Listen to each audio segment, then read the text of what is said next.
I'm watching Supernatural, of course. Shit. Anyway, wouldn't it fucking suck? Like, this episode, I can't remember the whole because I know. I swear to God, I literally watched 11 times, I believe, all the way through. I watched this entire. It's 15 seasons. That's how. I can't even describe to you how bad it was. It was the only thing that took me out of my life, and I watched it. Yeah, roughly 11, all the way through. Yeah, 15 seasons.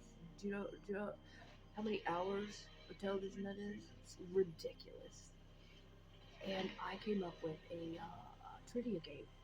I actually designed my own trivia game and would do trivia for the members of the group, and I would send them stickers for answering questions correctly. And those stickers were fire, and they were really expensive. And anyway, it was out of my own money. Um, Whatever.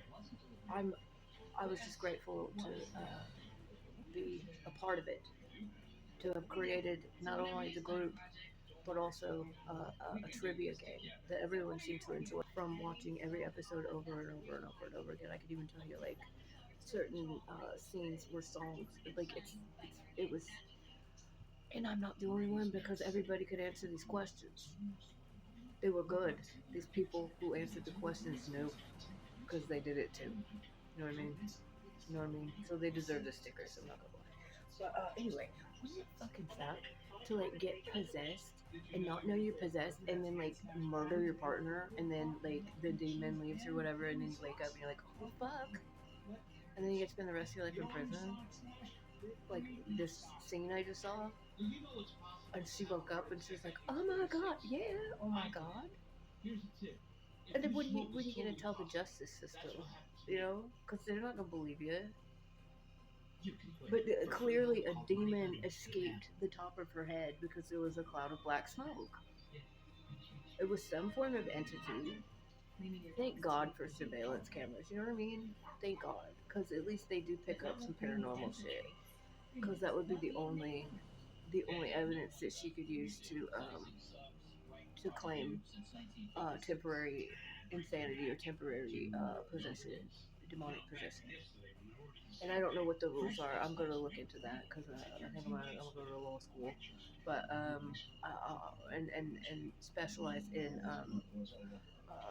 paranormal / supernatural events.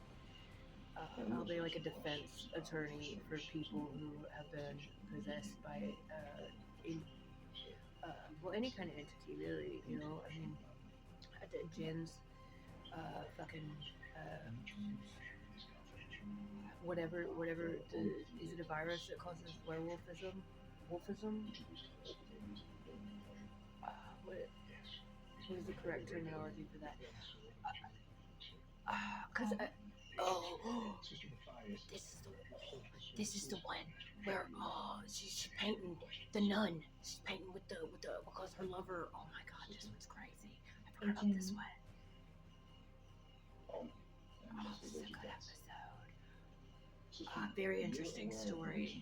Very interesting story. But she caught her lover cheating and murdered them both. And then was it his bones that she ground up into her own? I don't remember. I'll have to watch it. But she ground up bones and blood into the paint and painted, and then possessed people, I guess, to murder the lovers. That's why that lady did it. See, I'm so good at research that I could literally get these people off because it was a ghost. Your Honor, my client was possessed by a love-scorned nun from the 16th century. It was not her fault. She didn't even recognize that she was committing murder. The defense rests. Now I'm going to take a nap. Alright. Then I remembered the term Lycan, But apparently, see, you have to know these things if you're going to go to court and defend somebody who's committed a crime after being, you know, after having gone through the change or being possessed. Like Lakin, okay? So a Lakin is different than a werewolf, apparently. A werewolf could only change during the full moon, right? A Lakin can change at any time, whenever they feel hungry, probably. I'm sure they get randy too, you know, the werewolves. They're beasts. So they could probably change whenever that happens as well. And woo boy, you know, uh, that that has nothing to do with what I'm talking about because that's a me thing and I have to work on it. But see, these are the types of things that I'm gonna have to know the difference of. Like uh, there's so many different creatures and there's so many different entities. Like, are you being possessed by a deity? Are you being possessed by a demon? Is it just a regular old ghost? Like apparently this is just a regular old, but she's angry. You know, she's an angry ghost, so she has a little bit more power than just a regular old like I was unhappy and I died alone with my cats kind of ghost. This one's got a little more power behind it. These are things that you have to know if you're going to defend someone who has been, uh, uh, well, I mean, unfairly accused and innocent until proven guilty, mind you, for containing some sort of entity or creature, or and then you have to like, especially with the werewolves and lichen and you know things like vampires, they're more of like a it's not something that you can just go back. You know, it's not like a demon leaving your body because that once that's gone, it's like, oh, I'm me again. No, once you become like a lichen or a werewolf or a vampire, you're stuck that way. And see, I think we should be able to defend them as well because it's not necessarily their fault. In some cases, they may not have had a choice whether or not they became that creature.